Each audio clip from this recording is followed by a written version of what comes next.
कि जुल्म ज्यादती भी बंद हो जाएगी। और मैं विश्वास से कहता हूं कि महिलाओं को घर पे रोजगार मिलेगा, किसी के खेतों में या कहीं जो है अपमानित होने के लिए घर से नहीं निकलना पड़ेगा। घर पे ही रोजगार, महिलाओं को जो कम पढ़ी लिखी है उनको घर पे रोजगार मिलेगा, और जो पढ़ी लिखी है उनको अपने क्षेत्र में रोजगार मिलेगा। क्योंकि मैं समझता हूं कि अगर हम नहीं कर पाए तो कोई और नहीं कर पाएगा।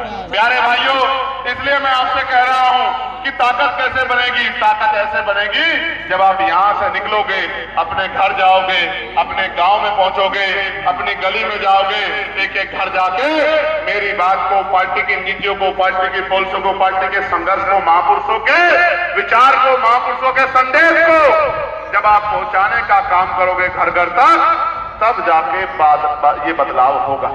आप इतनी मजबूती से खड़े तो हो गए हो, लेकिन अगर आपने अपनी वोट पर तैयार नहीं किया, अपनी वोट पर संरक्षण नहीं किया, अपनी वोट को एकजुट नहीं किया और आजाद समाज पार्टी का बटन की जगह कोई और बटन दबा दिया और कोई और कुर्सी पे बैठ गया, तो आपके हिस्से में ताकत नहीं आएगी। मेरी बात को आप याद रखना। जब आप आजाद समाज पार्टी का बटन दबाओगे तो क्या होगा? 2000 रुपए नहीं मिलेंगे, 5 किलो राशन नहीं मिलेगा, लेकिन आपके बच्चों को ऐसी शिक्षा मिलेगी कि वो 50,000 रुपए कमा के अपनी मां के आंसू पोंछने का काम करेगा। पढ़े लिखे नौजवानों को रोजगार मिलेगा, रोजगार पढ़े लिखे नौजवानों को। और अस्पताल में ऐसी व्यवस्था होगी कि किसी को कर्ज नहीं लेना पड़ेगा, उधार नहीं लेना पड़ेगा, जमीन नहीं गिरवी रखनी पड़ेगी, अपने गहने नहीं गिरवी रखने पड़ेंगे, आपके जीवन की रक्षा होगी। मेरी बात को आप याद रखना। टेस्ट के लिए आपको कर्ज नहीं लेना पड़ेगा, आपकी जेब नहीं कटेगी। और जुल्म जात के अत्याचार करने वाले तो ये बराबर में बॉर्डर वाले रास्ते से निकल के नेपाल चले जाएंगे, क्योंकि वो यहां नहीं रह पाएंगे।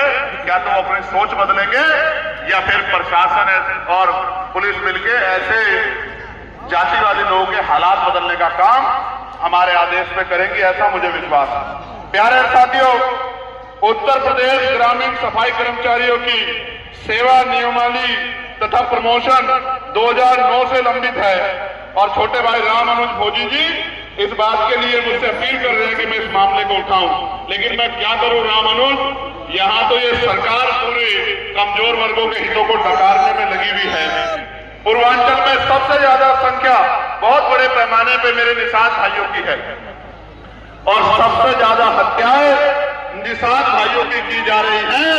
और सिर्फ हत्याएं नहीं की जा रही है, कानून के द्वारा उनको न्याय दिलाने के मामले में बहुत पीछे नजर आता है। सब उसके कोई छिपावा नहीं है कि किन को संरक्षण दिया जाता है और किन को न्याय मिलता है।